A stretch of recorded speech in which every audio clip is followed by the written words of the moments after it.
Welcome to the Deep Dive. Today we are jumping into a really interesting source, Jean-Pierre Polanen's book, Transform Your World. And it comes with a pretty big promise, doesn't it? It's subtitled, A Guide to Your Future. It's a huge promise, and our mission today is really to unpack that. Yeah, to really cut through the noise and figure out what the operating manual is that he's offering for, well, for change. That's exactly it. Because Polanen's whole argument, the thing that this deep dive is really anchored on, is that we're living in this incredibly complex time. To say the least. Right. Global challenges are just accelerating, and our systems, they just can't keep up. So what's his solution? His whole point is that our survival and even our ability to flourish, it all comes down to one single choice. Okay. We have to be the ones to transform society rather than just, passively letting society and technology transform us, or, as he puts it, flatten us. Okay, let's unpack this. What makes this guidebook feel so, I guess, universal and timely? Well, part of it is his background. The chemical engineer and leadership trainer part.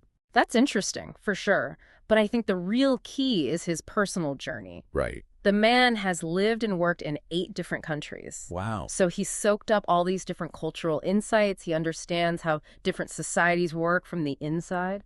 So our mission here is to really extract the mechanisms he proposes for this transformation. Yeah. All rooted in that global view. Precisely. To really get the intensity of this book, you have to remember when it was written. Oh, absolutely. The context is everything here. He wrote this right in the middle of the 2020 pandemic. A time when things didn't just feel complex, they felt paralyzing, utterly insurmountable. Yeah, the whole world was demanding change, but individuals were, just trying to keep their heads above water. And that's exactly why it resonated. That sense of urgency, that search for a proactive answer in a time of fear. That's what people latched onto. And it got some serious recognition, didn't it? It did. It got a recommendation from Nobel Peace laureate Tawakkol Karman, which is huge. And reviewers, they weren't just praising the logic of it, they were describing it as an olive branch of togetherness. An olive branch of togetherness. I like that. It suggests the system he's building isn't about one person winning at someone else's expense. It's about collective empowerment. And for you listening to this, the big question is always, okay, but how does this help me on a Tuesday morning? Right, the practical application. And reviewers kept pointing to one thing, that the book helps you find that work-life balance without abandoning your core principles. Which is the tightrope walk of the 21st century. Exactly. How do you keep your integrity when you're juggling everything? So what's the structure? What are these pillars that Polanen says make it all possible? He builds the whole thing around 3 core powers. Powers. Yeah, and he's really clear on this. These aren't skills you have to go out and acquire. They're innate tools every single one of us is born with, just, waiting to be sharpened. And they are. Vision, character, and health, and leadership. Those are the 3. Okay, so let's dive into that first one. Pillar 1, vision. You mentioned this is way beyond just setting a standard SMART goal for the next quarter. Oh, worlds beyond that. He basically throws that corporate methodology out the window. So what does a 21st century vision actually look like then? It's about scale and impact. He gives the reader a really practical 5-step method for developing it. Step 1 is about defining your why on almost a cosmic level. A cosmic level. Yeah, understanding the unique value you bring to the whole ecosystem of humanity. But here's the critical part. The method forces you to visualize a future that you cannot achieve alone. So it forces you to think systemically. It's not just, I want a promotion. Exactly. A promotion just serves you. This vision has to require collaboration, more resources, a bigger positive outcome than just, what helps your bank account or your ego. He has a name for that, doesn't he? He does. He calls a vision that only serves you a vision smaller than yourself.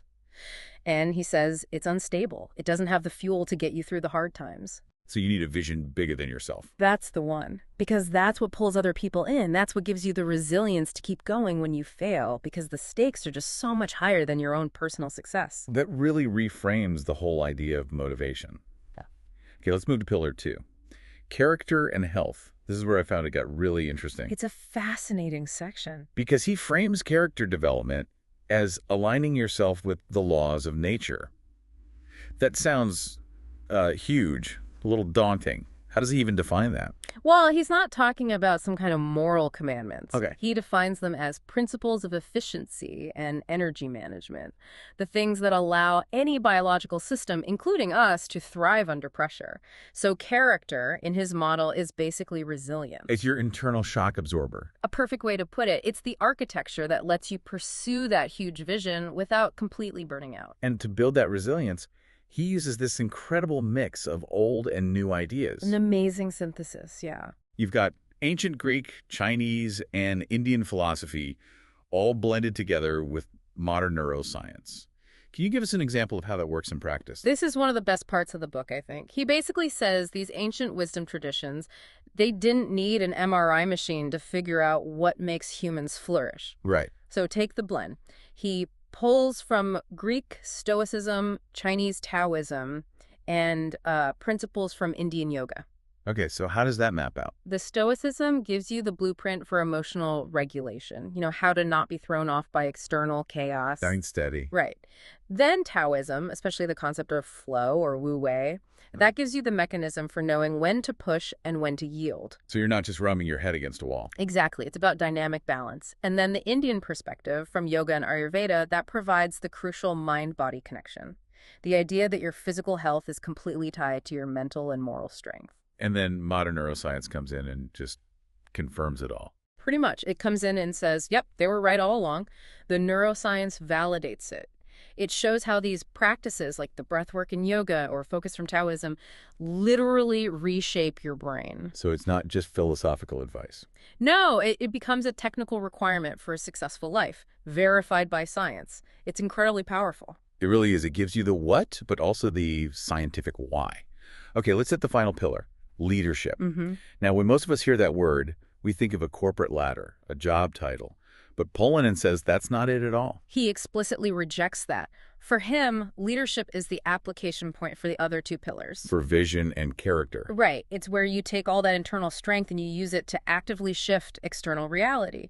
Leadership is defined by your impact, not your title. So what does that non-titled leadership actually look like? Think of it like this. If you manage to implement your big vision, maybe you reform a process at your kid's school, or you organize your community to clean up a park, or you just raise your family with clear, strong values. That's leadership. That's leadership. It doesn't need a business card that says CEO. It just needs agency. You are being an agent of transformation for your family, your community, whatever the scale is. I think the genius of the book, though, isn't just in outlining these powers. It's that he provides this massive, globally sourced proof of concept. The validation section, it's He details exactly 202 extraordinary examples. And the structure of that is so intentional. Tell me. It's 101 extraordinary women and 101 extraordinary men. So right away it's balanced. It's completely balanced. It's a deliberate move to make the blueprint inclusive, to show that these methods aren't just for one type of person or one gender. And this ties right back to his background, living in all those countries. Yeah. The sheer scope of this research is, well, it's mind-boggling. Over 60 countries. And they span all of history. Why is that so critical to his argument?